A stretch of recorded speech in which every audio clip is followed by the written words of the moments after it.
একদিন এক বয়স্ক ভদ্রলোক যখন আদালতে ন্যায়ের জন্য পৌঁছালেন, তখন বিচারক এবং সব পুলিশ অফিসাররা সেই বয়স্ক ভদ্রলোকের পায়ে পড়ে কাঁদতে শুরু করলেন।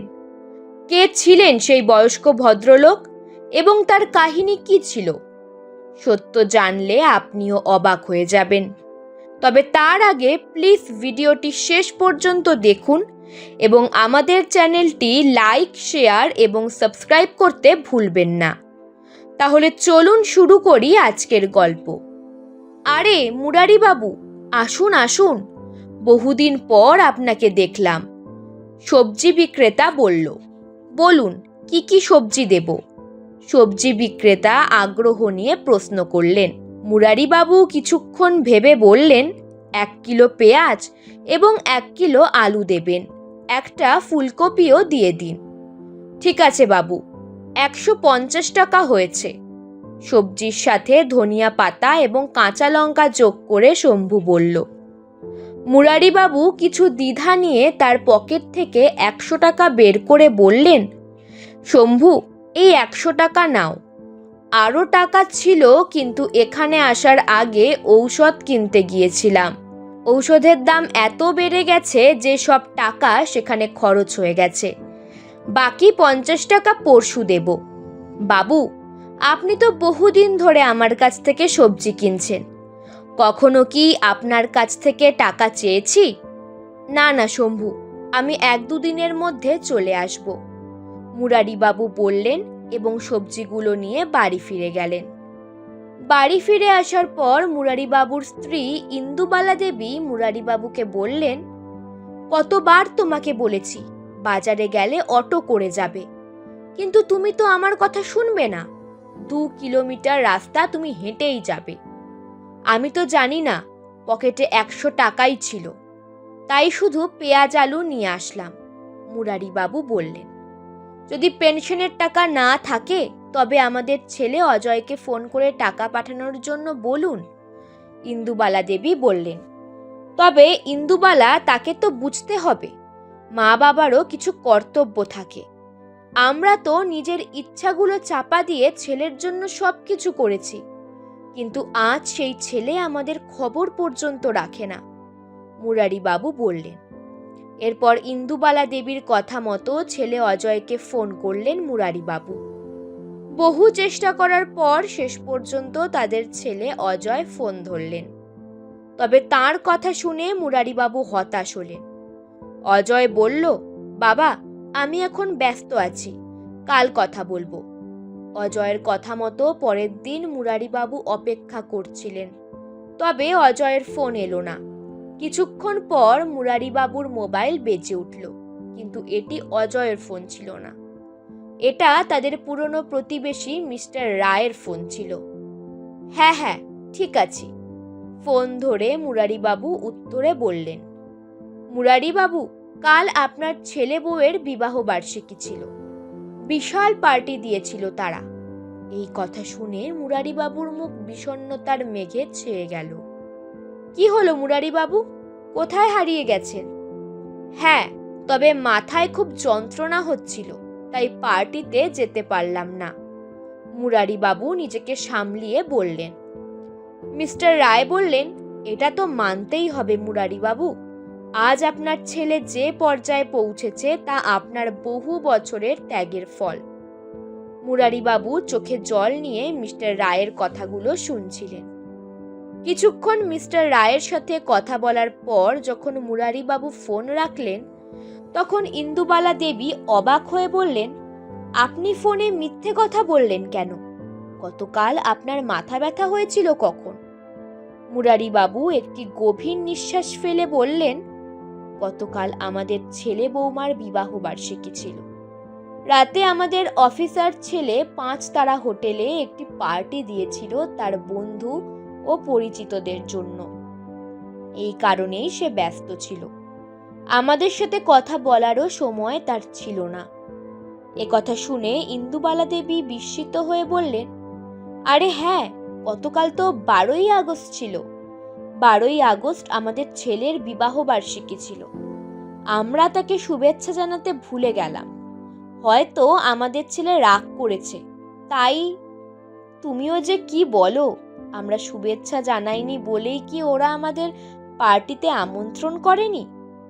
আসল ব্যাপার হলো ওই তথাকথিত উচ্চ সমাজের লোকজনের মধ্যে আমাদের ডেকে ওরা নিজেদের অপমান করতে চায়নি। মিস্টার রায় বলছিলেন যে পার্টিতে শহরের বড় বড় প্রভাবশালী লোকজন এসেছিলেন। তুমিই বলো, আমি এছাড়া ওনাকে আর কি বলতাম? আমি তো আর বলতে পারি না যে আমাদের ছেলে তার বাবা মাকে নিজের বিবাহ বার্ষিকীর পার্টিতে নিমন্ত্রণ পর্যন্ত করেনি। এ কথা বলতে বলতেই মুরারিবাবুর মোবাইলে নোটিফিকেশন আসতে লাগলো। তিনি দেখলেন মিস্টার রায় গতকাল রাতের পার্টির কিছু ছবি আর ভিডিও হোয়াটসঅ্যাপে শেয়ার করেছেন। সব ছবি আর ভিডিও দেখে মুরারিবাবু এবং ইন্দুবালা দেবী অবাক হয়ে গেলেন। পার্টি সত্যিই খুব জমকালো ছিল।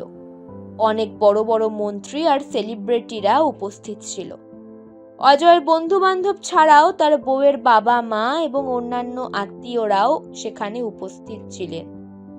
বিবাহ বার্ষিকী উদযাপনে একটি বিশাল কেক আনা হয়েছিল। কেক কাটার সময় অজয়ের বউয়ের বাবা মা তাদের পাশে দাঁড়িয়েছিলেন। এসব দেখে মুরারিবাবু এবং ইন্দুবালা দেবী খুব কষ্ট পেলেন এবং নিশ্চুপ হয়ে দুজনে কিছুক্ষণ বসে রইলেন। এর পরের দুদিন কোনো রকমে বাড়ির খরচ চালালেন। তৃতীয় দিনে যখন মুরারিবাবুর পেনশন এলো তখন তিনি সবার আগে সবজিওয়ালার টাকা দিতে গেলেন। সবজি কিনে বাড়ি ফেরার সময় তিনি ফলের দোকানে গেলেন। দোকানে ঢোকার সাথে সাথেই দোকানদার নিজের চেয়ার থেকে উঠে এসে মুরারিবাবুর পায়ে হাত দিয়ে প্রণাম করল। মুরারিবাবু তাকে বুকে জড়িয়ে ধরলেন। কেমন আছিস বাবা? মুরারিবাবু জিজ্ঞাসা করলেন। সোহম বলল, ভালো আছি কাকা। অনেক দিন আপনার সাথে দেখা হয়নি, তাই আপনি আসাতে খুব ভালো লাগছে। মুরারিবাবু বললেন, কাজকর্ম কেমন চলছে? ভালো চলছে কাকা, আপনার আশীর্বাদ আর উপরওয়ালার কৃপায় সব ঠিকঠাক আছে। এই কথা বলতে বলতে সে মুরারিবাবুর জন্য ফল সাজাতে লাগলো। না বাবা, ফলের প্রয়োজন নেই, মুরারিবাবু বললেন। কাকা, ফল খান, ফল খেলে শরীর স্বাস্থ্য ভালো থাকবে। এই বলে সোহন ফলের থলে মুরারিবাবুর হাতে তুলে দিল। মুরারিবাবু বললেন, কিন্তু সোহম, যত টাকা এনেছিলাম সব তো খরচ হয়ে গেছে। কেন আমাকে লজ্জা দিচ্ছেন কাকা? আপনার জন্যই তো আজ আমি নিজের পায়ে দাঁড়িয়ে আছি। ভুলিনি, যখন কেউ আমাকে সাহায্য করতে রাজি ছিল না তখন আপনি সাহায্যের হাত বাড়িয়েছিলেন। 8 বছর আগের কথা এখনো মনে আছে। যখন বাবাকে হারিয়েছি আর মা অসুস্থ ছিলেন, তখন আপনি মায়ের চিকিৎসায় সাহায্য করেছিলেন। শুধু তাই নয়, এই ব্যবসা শুরু করার টাকাও আপনি দিয়েছিলেন। আপনার সেই উপকারের ঋণ আমি সারা জীবন শোধ করতে পারবো না। কিছুক্ষণ সোহমের সঙ্গে কথা বলে মুরারিবাবু বাড়ি ফিরলেন। কিছুদিন এভাবেই কেটে গেল। একদিন প্রাতঃভ্রমণ থেকে ফিরে এসে মুরারিবাবু তার স্ত্রীকে বললেন, তুমি এখনো ঘুম থেকে ওঠোনি? কি ব্যাপার, শরীর ঠিক আছে তো? ইন্দুবালা দেবী বললেন, জানি না, আবার বুকে জ্বালা হচ্ছে। এই কথা শুনে মুরারিবাবু বললেন, তোমাকে কতবার বলেছি একবার ডাক্তার দেখিয়ে নাও, কিন্তু তুমি তো যেতে চাও না। খরচের ভয় নিজের শরীরকে অবহেলা করাটা ঠিক নয়। আজ তোমাকে ডাক্তার দেখাতে নিয়ে যাবই, নয়তো ডাক্তারকে বাড়িতে নিয়ে আসব। জেদ করে মুরারিবাবু ইন্দুবালা দেবীকে পারিবারিক ডাক্তারের কাছে নিয়ে গেলেন। কিন্তু ডাক্তার পরীক্ষা করে বললেন, বিষয়টা গুরুতর, আপনাদের বড় হাসপাতালে দেখাতে হবে। একথা শুনে মুরারিবাবু চিন্তিত হয়ে পড়লেন। বড় হাসপাতালে খরচ অনেক, অথচ তার কাছে এত টাকা নেই। ডাক্তার দেখিয়ে বাড়ি ফিরে মুরারিবাবু আবার ছেলেকে ফোন করলেন। হ্যালো বাবা, কেমন আছেন? ছেলের কণ্ঠস্বর ভেসে এলো।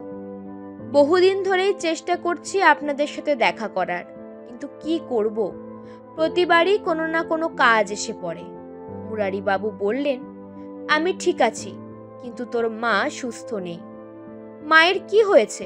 ছেলে জিজ্ঞাসা করল। উদাস কণ্ঠে মুরারিবাবু বললেন, কিছুদিন ধরে তোর মা অসুস্থ, তাই তোকে ফোন করলাম। ডাক্তার বড় হাসপাতালে দেখানোর পরামর্শ দিয়েছেন, এবং তুই তো জানিস এত টাকা আমার কাছে নেই। মুরারিবাবু তার ছেলেকে বললেন, তাহলে আপনি মাকে ডক্টর চ্যাটার্জির কাছে নিয়ে যান, আমি তার সঙ্গে কথা বলে নেব। ছেলে বলল, হ্যাঁ ঠিক আছে, কিন্তু যদি ডাক্তার কোনো টেস্ট করাতে বলেন বা অন্য কোনো হাসপাতালে পাঠান, তাহলে তো টাকার দরকার হবে।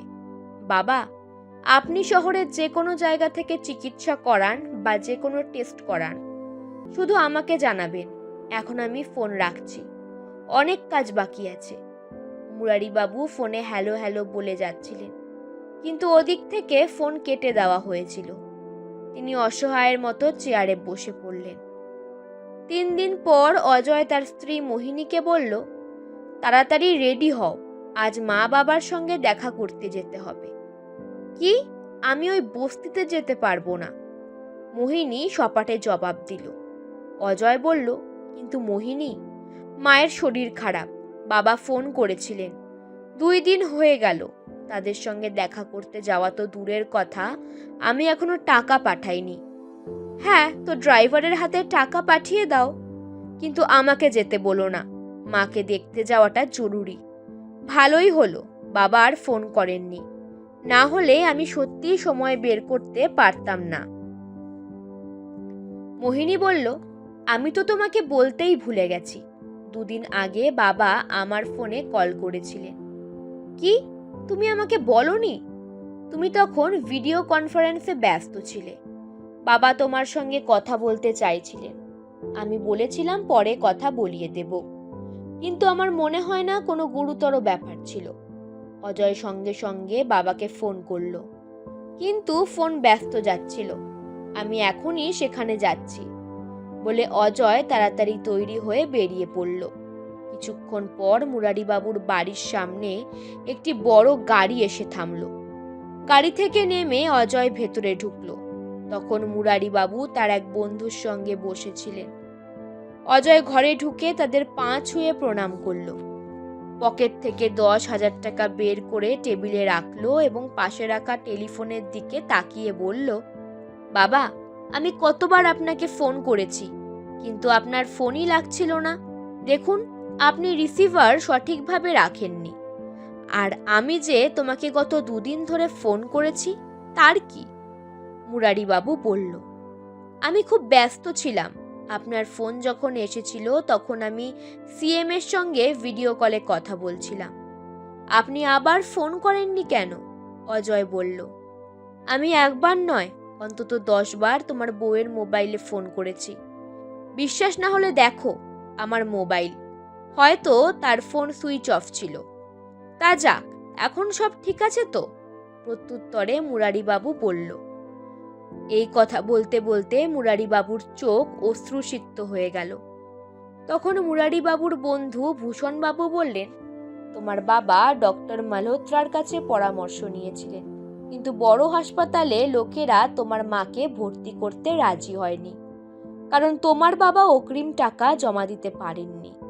তোমার বাবা হাসপাতালে অনেক অনুনয় বিনয় করলেন, কিন্তু তারা চিকিৎসা শুরু করল না। এ কথা শুনে অজয়ের মাথা ঘুরে গেল। সে মাথা ধরে বসে পড়ল। তার অবহেলার কারণেই আজ তার মা পৃথিবীতে নেই। নিজেকে সামলে সে জিজ্ঞাসা করল, আর মায়ের শেষকৃত্য?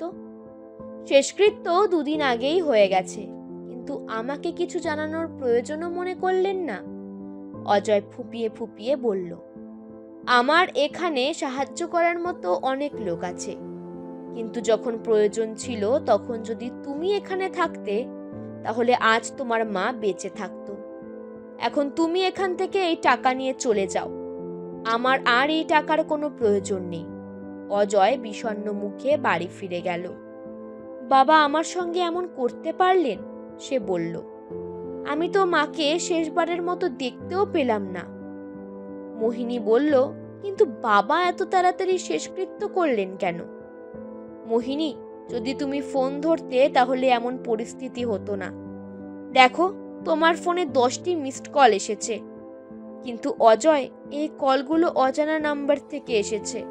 আমি কিভাবে বুঝবো এটা তোমার বাবার ফোন?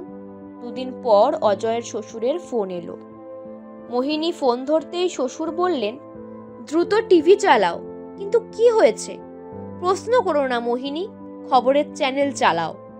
মোহিনী তাড়াতাড়ি টিভি চালালো।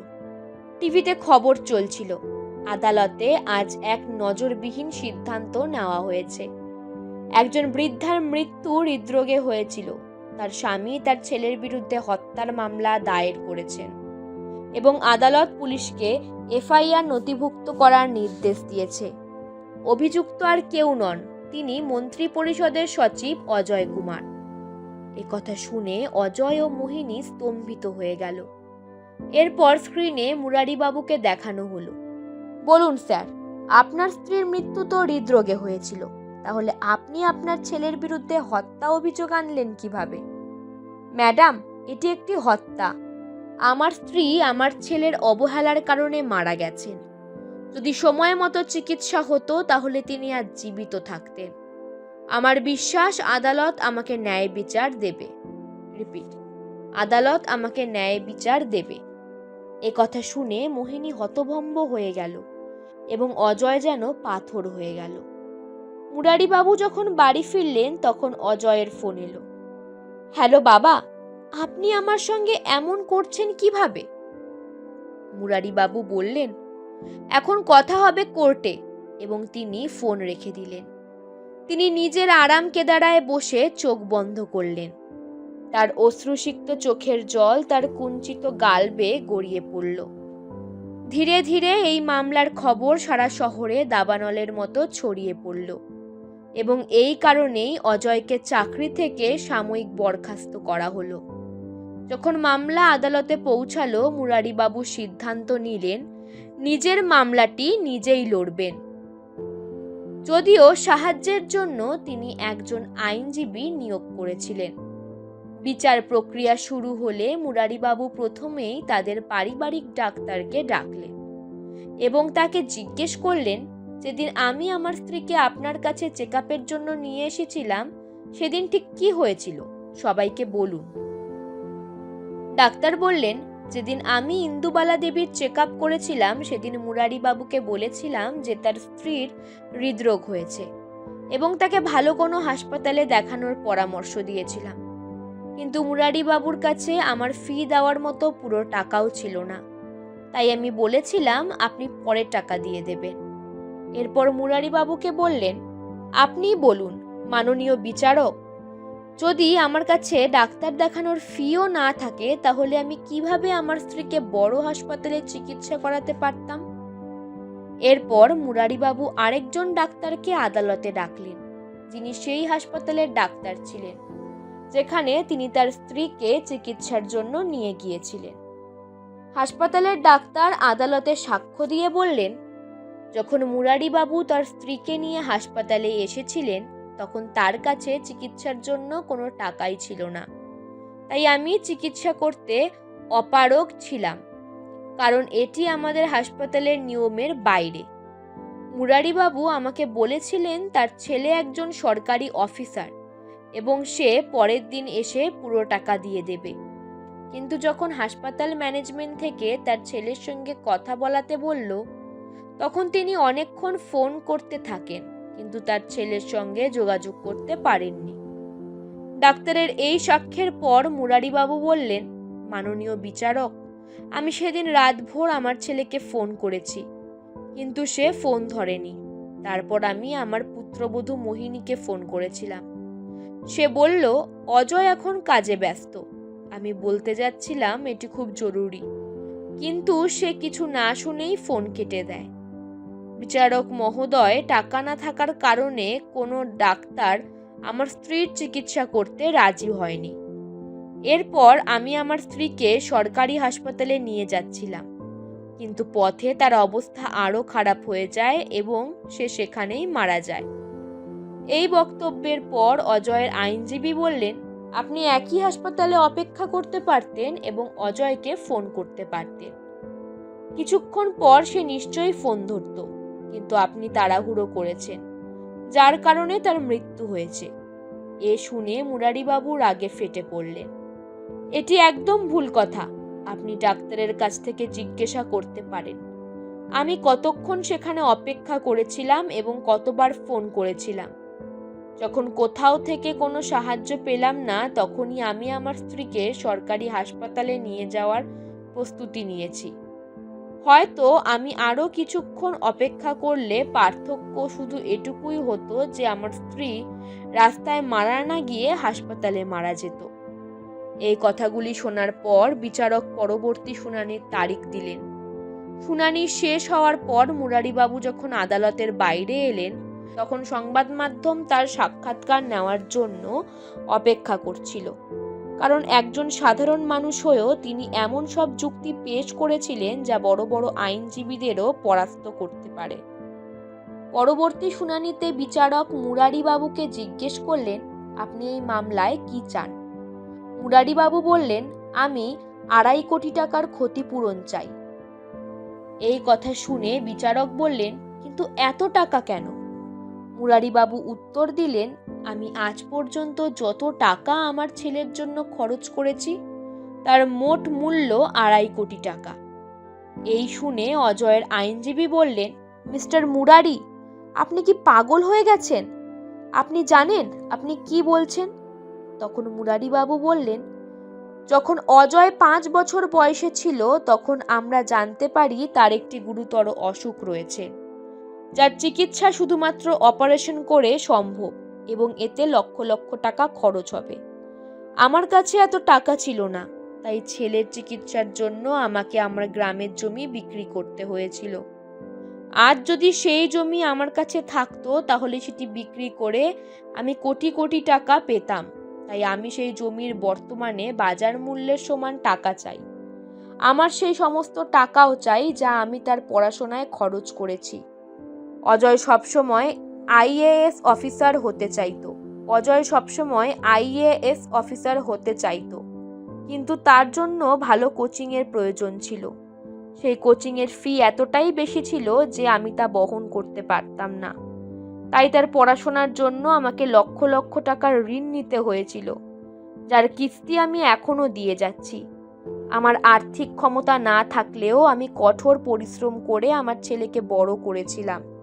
কিন্তু আজ যখন সে একজন আইএএস অফিসার হয়েছে, সে আমাদের ছেড়ে তার স্ত্রীকে নিয়ে বিলাসবহুল বাড়িতে থাকতে শুরু করেছে আর আমাদের একটি পুরনো বাড়িতে ফেলে রেখেছে। এমনকি আমাদের একবার দেখতে পর্যন্ত আসে না। তার মুখ দেখার জন্য আমরা দিন গুনতাম। এই সমস্ত চিন্তা ভাবনার জন্যই আমার স্ত্রী সর্বদা দুশ্চিন্তায় থাকতো। সম্ভবত এই কারণেই তার হার্ট অ্যাটাক হয়। এরপর ভাঙা গলায় মুরারিবাবু বললেন, মাননীয় বিচারক, সন্তানরা বড় হয়ে নিজেদের জীবনে এতটাই ব্যস্ত হয়ে যায় যে তারা নিজেদের বাবা মাকেও ভুলে যায়। যে বাবা মা দিন রাত এক করে তাদের সন্তানদের বড় করে তোলে, সেই বাবা মা শুধু একবার সন্তানের মুখ দেখার অপেক্ষায় থাকে। যাই হোক, যেই ব্যক্তির ওপর আমি আমার জীবনের সমস্ত টাকা খরচ করেছি, যদি সে আমাকে সম্মান না করতে পারে তাহলে অন্তত সে সেই টাকা ফিরিয়ে দিক। মুরারিবাবুর এই যুক্তি শুনে আদালতে উপস্থিত সবার চোখে জল এসে গেল। আদালতের শুনানির পর অজয় এবং মোহিনী ক্লান্ত হয়ে বাড়ি ফিরলেন। তখন মোহিনীর বাবাও সেখানে এসে পৌঁছালেন। মোহিনী চা বানাতে রান্নাঘরে যাওয়ার চেষ্টা করছিলেন। তখন অজয় বলল, মোহিনী, সত্যি করে বলো, তুমি জানতে তো যে ওই আননোন নাম্বার থেকে ফোনটা আমার বাবা করেছিলেন? হ্যাঁ, আমি জানতাম, আর আমি বুঝেছিলাম যে যদি ফোনটা ধরি তবে বাবা আবার তার সমস্যাগুলোর কথা বলে কাঁদবেন, তাই আমি ফোনটা ধরিনি। কিন্তু মোহিনী, তোমার জন্যই আজ আমি এত বড় সমস্যায় পড়েছি। কিন্তু তাতে আমার কি দোষ? যখন তিনি প্রথমবার ফোন করেছিলেন তখন তো আমি ফোন ধরেছিলাম। তখন তিনি পুরো ঘটনাটা বলতে পারতেন যে মা অসুস্থ। এরপর অজয় তার শ্বশুর মশাইয়ের দিকে তাকিয়ে বলল, বাবা, আমার মনে হয় যে আমার বাবার চাওয়া টাকাগুলো দিয়ে দেওয়া উচিত। এই কথা শুনে মোহিনী রেগে ফেটে পড়ে বলল, একেবারেই না। আজ পর্যন্ত তোমার বাবা তোমার উপর যত টাকা খরচ করেছেন সেটা তার দায়িত্ব ছিল। সব বাবা মা সন্তানদের জন্য এটা করেন, তারা নতুন কিছু করেননি যে এখন এসে আমাদের কাছ থেকে খরচের টাকা চাইবেন। তার ওপর আমাদের সম্মান সমাজে নষ্ট করে দিয়েছেন। আমি বলে দিচ্ছি, আমি তাকে 1 পয়সাও দিতে দেব না। চুপ করো মোহিনী, বকবক বন্ধ করো। আমি এমনিতেই অনেক টেনশনে আছি, অজয় রেগে চিৎকার করে বলল। তখন তার শ্বশুর বললেন, আমার কাছে একটা পরিকল্পনা আছে যাতে সাপও মরে এবং লাঠিও ভাঙবে না। কি পরিকল্পনা বাবা? অজয় জানতে চাইল। তখন তার শ্বশুর তাকে তাদের পরিকল্পনার কথা বললেন। এটি শুনে মোহিনীর মুখে এক কুটিল হাসি ফুটে উঠল। অজয়ও পরিকল্পনাটি পছন্দ করল। এরপর শ্বশুর মশাই তার মোবাইল থেকে কোথাও ফোন করে বললেন, বুঝতে পেরেছ, পরের শুনানিতে খেলা পুরো পাল্টে যাবে। কোর্টের পরবর্তী শুনানির জন্য মুরারিবাবু যখন আদালতে পৌঁছালেন, তখন উপস্থিত সাংবাদিকরা তাদের চ্যানেলের জন্য খবর তৈরিতে ব্যস্ত হয়ে পড়ল। এমন সময় মুরারিবাবুকে এক সাংবাদিক বলল, এমন ছেলের তো ফাঁসি হওয়া উচিত, যার জন্য তার বাবাকে এত কষ্ট সহ্য করতে হচ্ছে। এটি শুনে মুরারিবাবু বললেন, অজয় আমার ছেলে। এই মামলা করার পেছনে আমার একটাই উদ্দেশ্য ছিল, তাকে শিক্ষা দেওয়া। আর শুধু তাকেই নয়, আজকের প্রজন্মকেও, যারা মনে করে যে বয়স্ক লোকেরা পুরনো এবং অকেজো, আসবাবপত্রের বা আবর্জনার মতো। শুনানি শুরু হলে অজয়ের উকিল তাকে কাঠগড়ায় দাঁড় করিয়ে বলল, তার বাবা মুরারিবাবু ভুলে যাওয়ার অসুখে ভুগছেন। এটি শুনে মুরারিবাবুর বিস্ময়ের সীমা রইল না। এরপর উকিল মুরারিবাবুর উকিলকেও জিজ্ঞাসাবাদ করল। যখন মুরারিবাবুর ভুলে যাওয়ার অসুখের কথা জানতে চাওয়া হলো, তখন তিনি মিথ্যে সাক্ষ্য দিয়ে বললেন যে মুরারিবাবু অনেক কিছুই ভুলে যান। এটি শুনে মুরারিবাবু প্রচণ্ড রেগে গেলেন। তিনি বুঝতে পারলেন তার উকিল বিপক্ষের সাথে হাত মিলিয়ে ফেলেছে। কিন্তু মুরারিবাবু এই পরিস্থিতির জন্যেও প্রস্তুত ছিলেন। তিনি দাঁড়িয়ে তার উকিলকে বললেন, উকিল সাহেব, আপনি ঠিকই বলেছেন, আমি ভুলে যাওয়ার অসুখে ভুগছি। আমি তো এটাও মনে করতে পারছি না যে আমি মামলাটি কোন দিন ফাইল করেছিলাম। তবে আপনি নিশ্চয়ই মনে রাখতে পেরেছেন, তাই না? মুরারিবাবুর এই কথা শুনে উকিল বিব্রত হয়ে বলল, সম্ভবত 17 বা 18 সেপ্টেম্বর, না 20 সেপ্টেম্বর। আচ্ছা বলুন তো, মামলার শুনানি কবে কবে হয়েছে? মুরারিবাবু জানতে চাইলেন। উকিল বলল, আমার ডায়েরিতে সব লেখা আছে, দেখে বলতে পারবো। না না, এত কষ্ট করতে হবে না। যদি আপনার মনে না থাকে তাহলে আমি বলে দিচ্ছি, 24 সেপ্টেম্বর, 4 অক্টোবর, 15 অক্টোবর এবং আজ 17 অক্টোবর। ভালো, বলুন তো, আমরা যে ট্যাক্সিতে এসেছি তার নাম্বার কি ছিল? এই প্রশ্নে উকিল হতবাক হয়ে গেল। তখন মুরারিবাবু বললেন, ঠিক আছে, আমি বলে দিচ্ছি, WB 24A 5346। মুরারিবাবুর এই কথায় অজয়, মোহিনী এবং তাদের উকিল সবাই হতবাক হয়ে গেল। মুরারিবাবু প্রমাণ করে দিলেন যে তার স্মরণশক্তি অন্যদের থেকে অনেক ভালো। এরপর বিচারক তাদের সিদ্ধান্তে পৌঁছে বললেন, অজয় নির্দোষ। সে হয়তো তার বাবা মায়ের প্রতি অবহেলা করেছে, কিন্তু তাকে তার মায়ের হত্যার জন্য দায়ী করা যায় না। তবে আজ পর্যন্ত মুরারিবাবু তার ছেলের ওপর যা খরচ করেছেন সেই টাকা অজয়কে ফিরিয়ে দিতে হবে। এই রায় শুনে মুরারিবাবুর চোখে জল চলে এলো।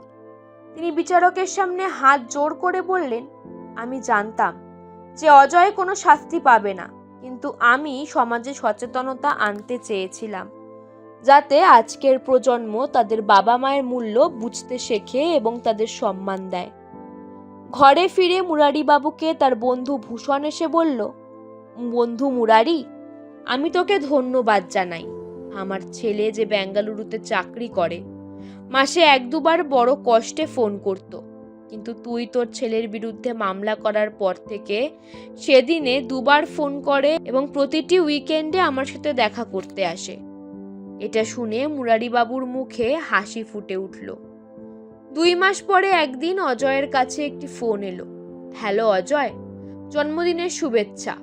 এটি শুনে অজয় অবাক হয়ে গেল, কারণ এটি তার মায়ের কণ্ঠস্বর। মা, তুমি বেঁচে আছো? তখন ফোনের ওপাশ থেকে মুরারিবাবু বললেন, হ্যাঁ, তোমার মা বেঁচে আছেন। তিনি আমাদের ছেড়ে কোথাও যাননি। আমি দুনিয়ার সামনে মিথ্যা বলেছিলাম। এটি শুনে অজয়ের চোখে আনন্দের অশ্রু চলে এলো, কিন্তু সামনের দাঁড়িয়ে থাকা মোহিনী হতবাক হয়ে গেল। সে কিছুই বুঝতে পারছিল না। ফোন রেখে অজয় যখন মোহিনীকে ঘটনাটি জানালো, তখন সে রাগে ফেটে পড়ল। এখন আমি দেখাবো কিভাবে কাউকে আদালতে টেনে আনা যায়। তুমি এসব কি বলছো মোহিনী? তাদের জন্য আমাদের যে অপমান হয়েছে তার তুমি আন্দাজ করতে পারবে না। সোশ্যাল মিডিয়ার সাইটগুলোতে আমাদের ট্রোল করা হচ্ছে। বাইরে বেরোতে গেলেই লোকজন নানা কথা বলে। আমি তাদের জেলে পাঠাবো। মোহিনী, শান্ত হও। একেবারেই না। এখন তুমি দেখো আমি কি করি, বলে মোহিনী তার বাবাকে ফোন করলো। পরের দিনই পুলিশ মুরারিবাবুকে গ্রেপ্তার করে নিয়ে গেল। মামলা পুনরায় শুরু হলো। পুলিশ যখন মুরারিবাবুকে আদালতে নিয়ে এলো, তখন মিডিয়ার লোকজন বলল, আপনি এমন কেন করলেন? আমরা সবাই আপনার উপর কতটা বিশ্বাস করতাম। মুরারিবাবু হাসি মুখে বললেন, আমি কিছু ভুল করিনি। শুনানির সময় মুরারিবাবু পুরো ঘটনাটি বলতে শুরু করলেন। তিনি বললেন, যখন আমার স্ত্রীকে একটি হাসপাতালে চিকিৎসার জন্য ভর্তি নিতে অস্বীকার করা হয়, তখন আমি তাকে অটোতে বসিয়ে অন্য হাসপাতালে নিয়ে যাচ্ছিলাম। সে পুরোপুরি তখন অচেতন হয়ে পড়েছিল। আর তখনই আমি সোহমকে ফোন করি। সেই সোহম যাকে আমি বহু বছর আগে সামান্য সাহায্য করেছিলাম। সঙ্গে সঙ্গে সে আমার বিপদের কথা শুনে তৎক্ষণাৎ সেখানে হাজির হয়। কিন্তু আমার নিজের ছেলে আমার কষ্টের প্রতি সম্পূর্ণ উদাসীন ছিল। সোহম তৎক্ষণাৎ হাসপাতালে টাকা জমা দিয়ে ইন্দুবালার চিকিৎসা শুরু করায়। পরের দিন তাকে হাসপাতাল থেকে ছেড়ে দেওয়া হয়, আর আমি তাকে সোহমের বাড়িতে পাঠিয়ে দিই। কিন্তু অজয়ের ওপর তখন আমি খুব রেগেছিলাম, কারণ তার কারণে আজ তার মায়ের জীবন শেষ হয়ে যেতে পারত। আর তাকে শিক্ষা দেওয়ার জন্যই আমি একটি মিথ্যে মৃত্যুর সার্টিফিকেট জোগাড় করে তার বিরুদ্ধে মামলা দায়ের করি। এই কথা শুনে মোহিনী রাগে ফেটে পড়ল এবং বলল, দেখুন মাননীয় বিচারক, সমস্ত কিছু এখন পরিষ্কার হয়ে গিয়েছে। এরা নিজের ছেলের প্রতি এতটাই ঘৃণা পোষণ করেন যে আমাদের গোটা শহরে অপমানিত করতেও দুবার ভাবেননি। আমি অনুরোধ করি এদের কঠোর থেকে কঠোরতর শাস্তি দেওয়া হোক এবং যে টাকা এরা আমাদের থেকে মিথ্যা বলে আদায় করেছেন সেগুলি সুদসহ ফেরত দেওয়া হোক। ইন্দুবালা দেবী এতক্ষণ আদালতে বসে পুরো ঘটনা শুনছিলেন আর চুপ থাকতে পারলেন না। তিনি কাঠগোড়ায় এসে বললেন, আমার ছেলে অজয় আমাদের বিয়ের 5 বছর পর জন্মেছিল। ওকে পাওয়ার জন্য আমরা কত মানত করেছি, কত পূজা করেছি। তারপরেই ঈশ্বর আমাদের কথা শুনেছিলেন। যে সন্তানকে আমরা এত ভালোবেসে বড় করলাম, তাকে কেন আমরা ঘৃণা করব? আমাদের ছেলে বড় অফিসার হয়েছে, আমাদের থেকে দূরে চলে গেছে, তবুও তার প্রতি আমাদের ভালোবাসা কখনো কমেনি। এই কথা শুনে অজয়ের চোখে জল চলে এলো। তারপর ইন্দুবালা দেবী বললেন, আর যখন অজয়ের বিয়ে হয় তখন তো অজয় 6 মাসে একবার আমাদের দেখতে আসতো, কিন্তু বৌমা কখনো আসেনি। বেসনের লাড্ডু, নারকেলের বরফি বৌমার খুব প্রিয় ছিল। আমি ওর জন্য বানিয়ে পাঠাতাম। 1 বছর আগে বৌমা খুব অসুস্থ হয়ে পড়েছিল। এতটাই অসুস্থ যে ওর এই শ্বশুরমশাই খালি পায়ে তারকেশ্বর মন্দিরে গিয়ে বৌমার আরোগ্য কামনা করেছিলেন। আর আজ বৌমা বলতে আমরা ওদের ঘৃণা করি। ইন্দুবালা দেবী বললেন, বৌমা যে টাকা তুমি তোমার শ্বশুরমশাইয়ের কাছ থেকে চেয়েছো, সেই টাকার 1 টাকাও এখন আর ওর কাছে নেই। এমনকি তিনি তার বস্তির বাড়িটাও বিক্রি করে দিয়েছেন। এই কথা শুনে মোহিনীর আইনজীবী বলল, মিথ্যে, একদম মিথ্যে। এটা কখনো হতে পারে না যে এত টাকা খরচ হয়ে গেছে। তখন ইন্দুবালা দেবী বললেন, কিন্তু সেটাই হয়েছে। আমার স্বামী এই টাকায় একটি বিশাল বৃদ্ধাশ্রম তৈরি করেছেন, যেখানে সন্তানদের দ্বারা অপমানিত ও অবহেলিত বয়স্কদের জন্য সমস্ত সুবিধা রয়েছে, যাতে তারা জীবনের শেষ সময়টা আনন্দে কাটাতে পারেন। তিনি জানতেন তিনি একটা অপরাধ করেছেন এবং একদিন এই সত্যিটা প্রকাশ পাবে, কিন্তু তিনি লাখ লাখ বৃদ্ধের কষ্ট, তাদের যন্ত্রণা সমাজের সামনে তুলে ধরতে চেয়েছিলেন, আর তার সেই উদ্দেশ্য সফল হয়েছে। এই কথা শুনে আদালতে উপস্থিত সবাই হাততালি দিতে শুরু করে। হয়তো মোহিনীর কঠিন হৃদয়েও কিছুটা আবেগ জাগ্রত হয়েছিল। তিনি উঠে দাঁড়িয়ে বললেন, মাননীয় বিচারক, আমি আমার মামলা প্রত্যাহার করছি। এরপর তিনি আদালত থেকে বেরিয়ে যান। তখন বিচারক বললেন, মামলা প্রত্যাহার করা হয়েছে ঠিকই, কিন্তু মুরারিবাবু যা করেছেন তা আদালত ক্ষমা করতে পারে না, তাই তাকে 3 মাসের কারাদণ্ড দেওয়া হলো। মুরারিবাবু খুশি মনে এই শাস্তি মেনে নিলেন, আর 3 মাস পর যখন তিনি জেল থেকে বেরোলেন, তখন মোহিনী ও অজয় তার কাছে এসে ক্ষমা চাইল এবং পুরনো সব কথা ভুলে তাদের সঙ্গে যাওয়ার অনুরোধ করল। তার ছেলে বৌমাকে মুরারিবাবু ক্ষমা করে দিলেন ঠিকই, কিন্তু তাদের সঙ্গে না গিয়ে তিনি নিজের বৃদ্ধ সাথীদের সঙ্গেই থাকতে চাইলেন। তাই তিনি তার স্ত্রীকে নিয়ে বৃদ্ধাশ্রমেই ফিরে গেলেন। আজকের প্রশ্ন, মুরারিবাবু কেন কোর্টে গিয়েছিলেন?